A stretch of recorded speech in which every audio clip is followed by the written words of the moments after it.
दोस्तों, हिंदुओं को सहेजने वाली बीजेपी क्या अब हिंदुओं को ही टारगेट कर रही है?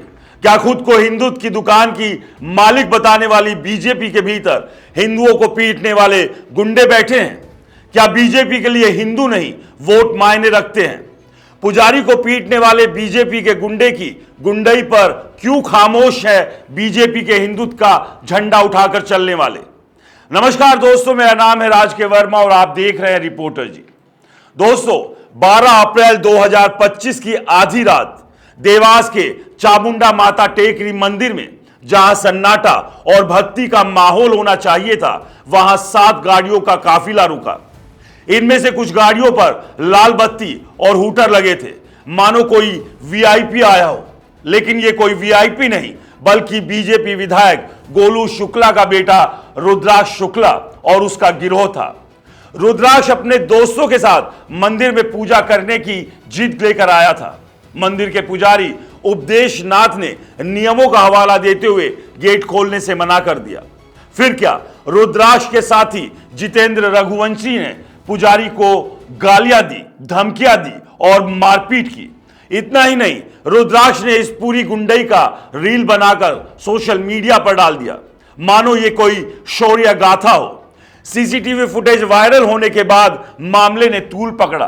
पहले तो पुलिस ने सिर्फ जितेंद्र के खिलाफ एफआईआर दर्ज की, लेकिन जब विपक्ष और सोशल मीडिया पर हंगामा मचा तो 14 अप्रैल को रुद्राक्ष और उसके 8 साथियों के नाम जोड़े गए। 15 अप्रैल की रात रुद्राक्ष ने देवास कोतवाली में सरेंडर किया, लेकिन जिस मुस्कुराहट के साथ वो पुलिस स्टेशन पहुंचा, वह सवालों को और गहरा कर गया। उसे तुरंत जमानत मिली और फिर वह मंदिर जाकर पुजारी के पैर छूकर माफी मांगने लगा। लेकिन क्या यह माफी थी या सियासी ड्रामा? इस घटना ने ना सिर्फ बीजेपी को शर्मिंदगी में डाला, बल्कि आरएसएस को भी आग बबूला कर दिया। आरएसएस, जो बीजेपी की वैचारिक मां है, ने इस मामले में खुलकर अपनी नाराजगी जताई। मध्य प्रदेश में आरएसएस की विचारधारा से जुड़ा अखबार स्वदेश ने एक लेख छापा, जिसकी हेडलाइन थी, ये चुप्पी बड़ी आत्मघाती होगी सरकार। इस लेख में ना सिर्फ रुद्राक्ष की गुंडई की निंदा की गई, बल्कि बीजेपी की चुप्पी और सरकार की निष्क्रियता पर सवाल उठाए गए। लेख में लालकृष्ण आडवाणी के दौर की एक घटना का जिक्र था, जब ऐसी ही हरकतों पर पार्टी ने सख्ती दिखाई थी। लेकिन आज लेख का कहना था, बीजेपी और उसके गुजरात लॉबी के नेता खामोश क्यों हैं? आरएसएस के पूर्व क्षेत्रीय प्रचारक प्रमुख नरेंद्र जैन ने सोशल मीडिया पर लिखा, बीजेपी कब तक सत्ता के लिए ऐसी हरकतों का बोझ ढोएगी? अगर बीजेपी वाकई पार्टी विद डिफरेंस है तो उसे विधायक की इस्तीफे की मांग करनी चाहिए। हालांकि बाद में जैन ने इसे अपना निजी बयान बताया, लेकिन यह साफ था कि आरएसएस के भीतर इस घटना को लेकर गुस्सा है। कांग्रेस ने इस मौके को दोनों हाथों से लपका। मध्य प्रदेश कांग्रेस अध्यक्ष जीतू पटवारी ने कहा, बीजेपी नेताओं के परिवार में सत्ता का अहंकार अब खुलकर सामने आ रहा है। रुद्राक्ष ने मंदिर में पुजारी को पीटा और बीजेपी खामोश है, यह सत्ता का घिनौना चेहरा है।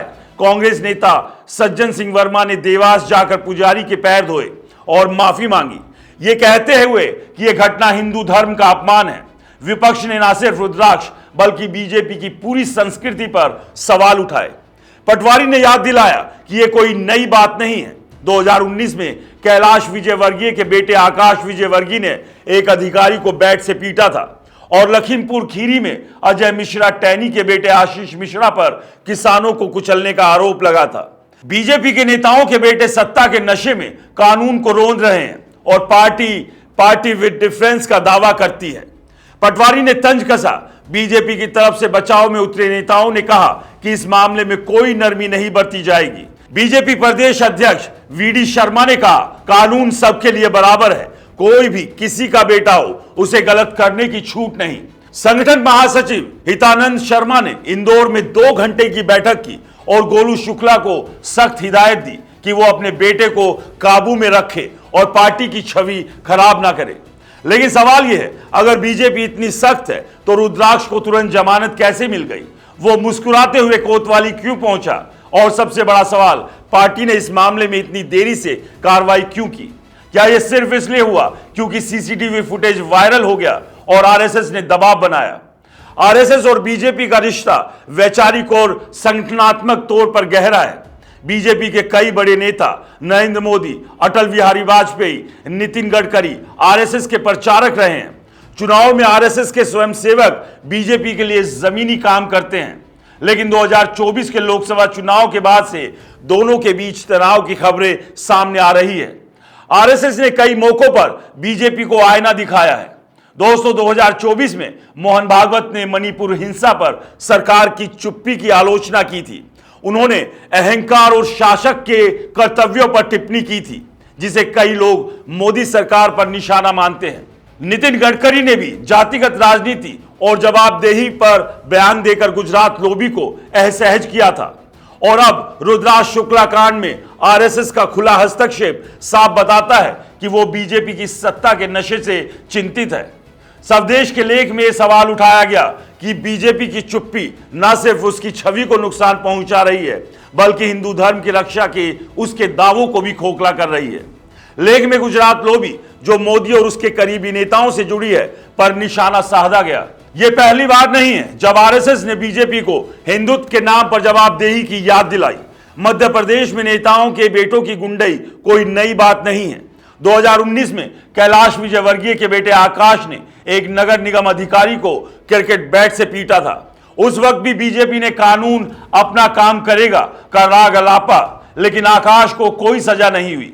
2023 में सिद्धि के बीजेपी विधायक केदारनाथ शुक्ला के प्रतिनिधि परवेश शुक्ला ने एक आदिवासी पर पेशाब करने की घटना से देश भर में हंगामा मचा था। उस वक्त भी आरएसएस और बीजेपी के स्थानीय नेताओं ने नाराजगी जताई थी। रुद्राक्ष शुक्ला का मामला भी उसी कड़ी का हिस्सा है, लेकिन इस बार फर्क यह है कि आरएसएस ने खुलकर बीजेपी को चेतावनी दी है। स्वदेश के लेख में कहा गया कि अगर बीजेपी ऐसी घटनाओं पर चुप रही तो वो न सिर्फ अपनी वैचारिक जमीन खो देगी, बल्कि इतिहास में उसे माफ नहीं करेगा। ये चेतावनी सिर्फ रुद्राक्ष या गोलू शुक्ला के लिए नहीं, बल्कि बीजेपी की पूरी नेतृत्व शैली के लिए है। बीजेपी लंबे समय से खुद को पार्टी विद डिफरेंस बताती रही है।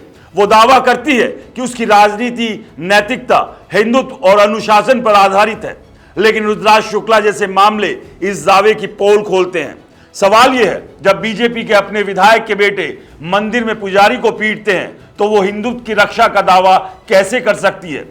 जब सीसीटीवी फुटेज के बिना पुलिस एफआईआर तक दर्ज नहीं करती तो कानून राज कैसे स्थापित होगा? और जब आरएसएस जैसा संगठन, जो बीजेपी की वैचारिक रीढ़ है, खुलकर आलोचना करता है, तो बीजेपी की खामोशी को क्या समझा जाए? दोस्तों, इस पूरे विवाद को लेकर आपकी क्या राय है? हमें कमेंट्स कर जरूर बताएं। और दोस्तों, आपसे निवेदन है, अगर रिपोर्टर जी चैनल को सब्सक्राइब नहीं किया है तो चैनल को सब्सक्राइब करना ना भूलें। नमस्कार।